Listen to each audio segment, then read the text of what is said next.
পুনরায় নির্বাচিত হওয়ার লক্ষ্য নিয়ে বার্সেলোনার সভাপতির পদ থেকে পদত্যাগ করেছেন হুয়ান লাপোর্তা। ক্লাব কর্তৃপক্ষ জানিয়েছে এর মধ্য দিয়ে আগামী 15 মার্চ অনুষ্ঠেয় নির্বাচনের আনুষ্ঠানিক ক্ষণগণনা শুরু হয়েছে।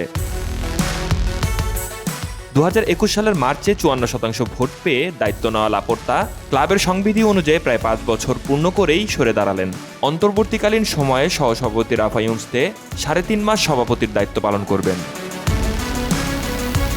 আইনজীবী লাপোর্তার লক্ষ্য 1 জুলাই আবার দায়িত্বে ফেরা, যেখানে দীর্ঘদিনের প্রতিদ্বন্দ্বী ভিক্টর ফন্তের চেয়ে তাকে ফেভারিট হিসাবে দেখা হচ্ছে।